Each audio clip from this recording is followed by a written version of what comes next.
جس میں دنیا کے 150 سے زیادہ ملکوں نے حصہ لیا، جہاں نئے ایئرپورٹس، موٹر ویز اور سی پورٹس بنانے کا کیا گیا، جہاں فیوچر کے دبئی اور سنگاپور بنانے کے خواب دکھائے گئے۔ پر انہی ملکوں میں یہ میگا پروجیکٹس ادھورے اور سپنے ٹوٹے ہوئے دکھائی دیتے ہیں، کچھ قرضوں تلے تو کچھ کھنڈرات کا منظر پیش کرتے ہیں۔ یہ تھا چائنا کا سب سے بڑا میگا پروجیکٹ، جسے نام دیا گیا بیلٹ اینڈ روڈ انیشیٹو۔ ایک وقت تھا جب sub project of the century کہتے تھے، لیکن آج اسے جیو پولیٹیکل ڈیزاسٹر کہا جاتا ہے، اور اس سے زیادہ نقصان ان غریب ملکوں کو ہوا جنہیں اس کے سہانے سپنے دکھائے گئے تھے۔ اور ایسا کیا ہوا جو آج چائنا جیسی سپر پاور پر لوگ انگلیاں 2013 میں جب چائنا کے پریزیڈنٹ شی جن پنگ نے بیلٹ اینڈ روڈ انیشیٹو یعنی شارٹ میں BRI کا اعلان کیا تو اسی کا سب سے بڑا پلان کہا گیا۔ اس کا مقصد تھا ایک سلک روڈ بنانا جس میں ریلوے لائنز، ہائی ویز، پورٹس کے ذریعے ایشیا، افریقہ اور یورپ کو جوڑا جا سکے گا۔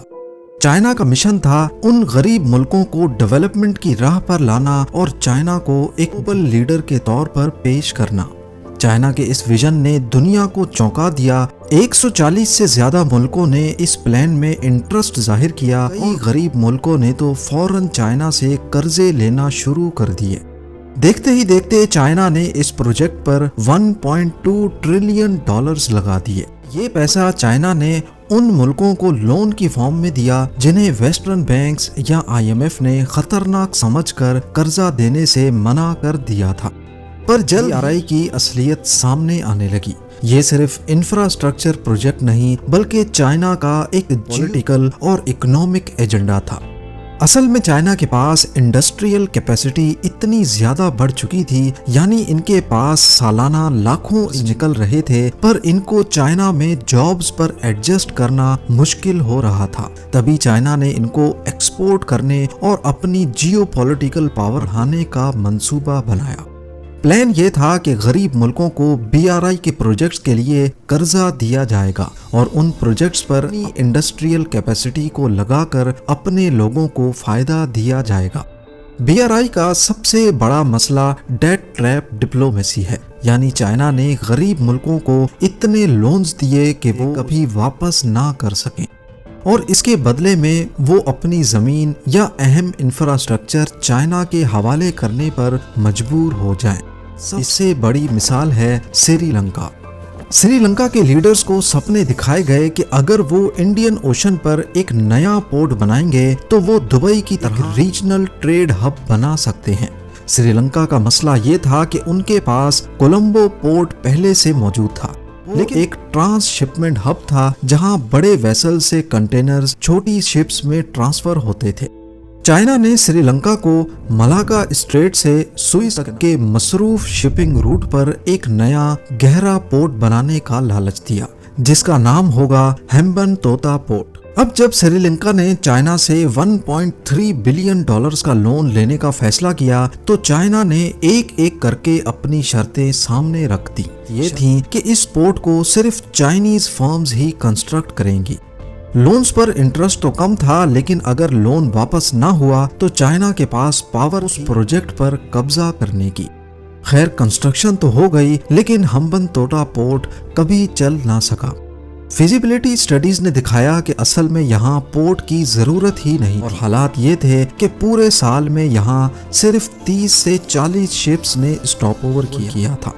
اب جب پورٹ ہی نہیں چل رہا تھا تو لون کی ادائیگی بھی ایک مسئلہ بن گئی۔ بات یہاں تک پہنچ گئی کہ 2017 میں ایگریمنٹ کے تحت سری لنکا کو 99 ایئرز کے لیے پورٹ چائنی کمپنی کو دینا پڑ گیا۔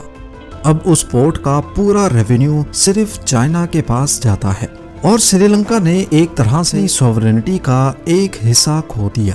پر اس جال میں پھنسنے والا سری لنکا اکیلا نہیں تھا۔ کا چھوٹا ملک زیمبیا جو صرف کاپر ایکسپورٹس پر زندہ ہے، وہ بھی اس جال میں پھنس چکا ہے۔ وہاں کے لیڈرز نے اکنامی کو ماڈرن بنانا دیکھا اور چائنیز لونز کی مدد سے کئی پروجیکٹس شروع کر دیے۔ انہیں یہ نیریٹو دیا گیا کہ IMF اور ویسٹرن کنٹریز کے لونز کی بہت ٹف ہوتی ہیں۔ لیکن انہوں نے چائنیز لونز کی شرطوں کی ڈاؤن سائڈ پر کبھی غور ہی نہیں کیا۔ وہ شرطیں جو کہتی تھیں اگر لون واپس نہیں کیا تو چائنا ان کے پر قبضہ کر لے گا، پر ان سپنوں کی قیمت بہت بڑی تھی۔ 2020 تک زیمبیا کے ٹوٹل قرضوں 43% حصہ اکیلے چائنا کے پاس تھا، اور نومبر 2020 میں جب کووڈ-19 پینڈیمک کی وجہ سے ٹریڈ اور ٹورزم ختم ہو گئے اور کاپر کی ڈیمانڈ کم ہو گئی تو ڈیفالٹ کر گیا۔ BRI نے کئی ایسے منصوبے بھی بنائے جو کسی کام کے ہی نہیں تھے۔ انہیں وائٹ ایلیفینٹ پروجیکٹس کہا جاتا ہے، یعنی وہ پروجیکٹس جو دکھنے میں تو بڑے اور عالی شان لگتے ہیں لیکن ان کا کوئی پریکٹیکل فائدہ نہیں ہوتا۔ مونٹینیگرو کا ایک چھوٹا ملک ہے جس نے 2014 میں چائنا سے $1 بلین کا قرضہ لے لیا۔ اس قرضے کا مقصد بار بولیارے ہائی وے تھا، لیکن اس پروجیکٹ کی پلاننگ اتنی خراب تھی کہ پہاڑوں کی کٹائی کر کے ہائی وے تو بننا شروع ہوا لیکن اس چھوٹے سے سیکشن میں ہی سارے پیسے ہو گئے۔ اب یہاں صرف 41 کلومیٹرز کا روڈ ہے جو کسی منزل تک نہیں جاتا۔ اس چھوٹے سے حصے پر اتنے زیادہ پیسے خرچ کیے گئے کہ ملک کی پوری اکنامی ہل گئی۔ اب مونٹینیگرو کا قرضہ ان کی GDP کے 30% سے بھی زیادہ ہو گیا ہے اور انہیں IMF اور یورپین یونین سے مدد مانگنی پڑ رہی ہے۔ سری لنکا نے ہیمبنتوتا پورٹ کے پاس ایک ایئرپورٹ بھی بنایا تاکہ آس پاس کوئی ڈیولپمنٹ ہو سکے۔ متالا راجا پکسا انٹرنیشنل ایئرپورٹ $200 ملین کی لاگت سے تیار ہوا، اور یہ پیسے بھی چائنا سے ہی لون کی فارم میں لیے گئے تھے، لیکن نہ ایئر لائنز نے انٹرسٹ لیا اور نہ ہی پیسنجرز آئے۔ آج حالت یہ ہے کہ اس ایئرپورٹ کو ورلڈز ایمپٹیسٹ کہا جاتا ہے کیونکہ یہاں فلائٹس بہت کم ہوتی ہیں، یہاں تک کہ کبھی کبھار یہاں کے رن وے پر ہاتھی اور جانور گھومتے نظر آتے ہیں۔ ساؤتھ امریکہ کے ویسٹ کوسٹ پر ایکواڈور نامی ایک چھوٹا سا ملک ہے اور یہ بھی BRI کے چنگل میں پھنس چکا ہے۔ انہوں نے اپنے انرجی کرائسس سالو کرنے کے لیے چائنا کے ساتھ مل کر $2.6 بلین کا کوکا کوڈو سنکلیر نامی ڈیم بنوایا، لیکن کنسٹرکشن کے دوران اس کانٹریکٹرز نے کوالٹی سٹینڈرڈز اگنور کیے اور بعد میں سامنے آیا کہ آفیشلز کو رشوت دے کر کام چلایا گیا۔ نتیجہ یہ ہوا کہ آج کی دیواروں پر 17,000 سے زیادہ کریکس موجود ہیں۔ آج یہ پروجیکٹ کسی بھی وقت کولیپس کرنے کے خطرے میں ہے، جو صرف ایک اکنامک ڈیزاسٹر بلکہ ایک بہت بڑا ہیومن اور انوائرمنٹل کرائسس بھی بن سکتا ہے۔ اس کے بعد آئی پاکستان کی باری۔ CPEC یعنی چائنا پاکستان اکنامک کوریڈور، جو پاکستان کے لیے $60 بلین کا منصوبہ تھا۔ پاکستان نے CPEC سے امید رکھی تھی کہ بجلی، جابز اور ترقی، لیکن زیادہ پروجیکٹس ڈیلے یا فیل ہو گئے۔ گوادر کے لوگوں نے پانی، بجلی اور چائنیز گورنمنٹ کے خلاف پروٹیسٹ کیے۔ جابز کے وعدے پورے نہیں ہوئے اور پاکستان پر قرضوں کا بوجھ بڑھتا چلا گیا۔ اب حالت یہ ہے کہ گوادر پورٹ پہلے پاکستان اتھارٹی کے پاس تھا، اب وہ چائنا کے پاس ہے۔ اس کے ریونیو کا 91% حصہ چائنیز لے کے جاتے ہیں، جبکہ صرف بچا ہوا 9% پاکستان کے حصے میں آتا ہے۔ BRI کو سب سے بڑا جھٹکا تب لگا جب G7 کا واحد ملک اٹلی جو اس میں شامل ہوا تھا، اس نے اس سے باہر نکلنے کا اعلان کر دیا۔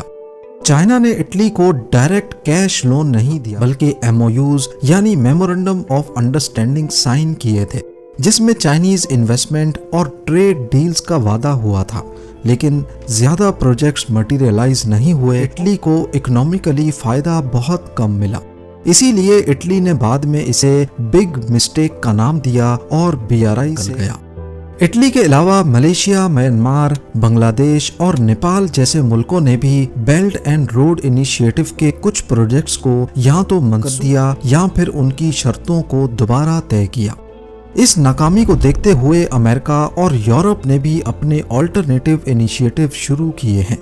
PGII یعنی partnership for global infrastructure and investment اور یورپ کا گلوبل گیٹ وے پروگرام، یہ منصوبے ٹرانسپیرنٹ اور لو انٹرسٹ لونز کا وعدہ کرتے ہیں تاکہ چائنا کے ڈیٹ ٹریپ سے بچا جا سکے، لیکن اس کے نتیجے میں چائنا اور رشیا کے تعلقات مضبوط ہوئے ہیں۔ رشیا نے یوکرین کے خلاف کے بعد خود کو الگ تھلگ محسوس کیا تو اس نے BRI کے ذریعے چائنا سے قریب ہونے کی کوشش کی۔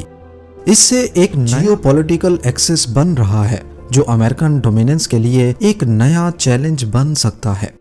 10 سال اور آف ڈالرز خرچ کرنے کے بعد بیلٹ اینڈ روڈ انیشیٹو کو ماڈرن ہسٹری کی سب سے بڑی فارن پالیسی فیلئر مان رہا ہے۔ اس ناکامی کی سب سے بڑی وجہ یہ تھی کہ BRI کبھی بھی ڈیولپمنٹ کے لیے تھا ہی نہیں بلکہ چائنا کے مفاد کے لیے تھا۔ چائنا اپنی ایکسٹرا انڈسٹریل کیپیسٹی کو ایکسپورٹ کرنا چاہتا تھا، را مٹیریلز تک پہنچ حاصل چاہتا تھا اور اپنی جیو پولیٹیکل پاور بڑھانا چاہتا تھا۔ ساتھ ہی چائنا نے جتنے بھی لونز دیے زیادہ تر وہ چائنیز یوان میں تھے کیونکہ اپنی کرنسی کو بھی پروموٹ کرنا چاہتا تھا۔ آج بیلٹ اینڈ روڈ انیشیٹو ایک نئے موڑ پر کھڑا ہے۔ چائنا اسے BRI 2.0 کے طور پر دوبارہ سے ری برانڈ کر رہا ہے، جس میں ڈیجیٹل اسٹرکچر، گرین انرجی اور سسٹینیبل پروجیکٹس پر زیادہ توجہ دی جا رہی ہے۔ لیکن دنیا اب پہلے کی طرح صرف وعدوں پر یقین کرنے کو تیار نہیں۔ اب ملک انہی پروجیکٹ قبول کریں گے جو اصل اکنامک فائدہ دے سکیں، نہ کہ صرف قرضوں کا بوجھ بڑھائیں۔ سوال یہ ہے کہ BRI سے جہاں دوسرے ملکوں کو اتنا نقصان ہوا، کیا چائنا سے کوئی فائدہ ہوا یا نہیں؟ اصل میں چائنا جو چاہتا تھا ٹھیک ویسا نہیں ہو پایا۔ چائنا چاہتا تھا دنیا میں اپنا کنٹرول بڑھانا، پر الٹا BRI کی وجہ سے اس پر ٹریپ ڈپلومیسی کا لیبل لگ گیا۔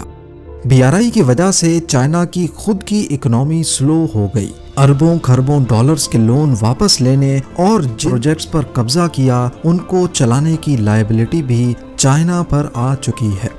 دوسری طرف چائنا نے BRI دنیا بھر میں 100 سے زیادہ پورٹس میں ڈائریکٹ یا انڈائریکٹ اسٹیک لے لیا ہے، جو چائنا کی ایکسپورٹ اکنامی کے لیے کافی فائدہ مند ہے۔ اگر BRI کا پورا نیٹ ورک کمپلیٹ ہو گیا تو یہ ایشیا یورپ تک کا سب سے لمبا روڈ ریل سی کنیکشن ہوگا، جس میں دنیا کی 65% پاپولیشن کور ہو پائے گی۔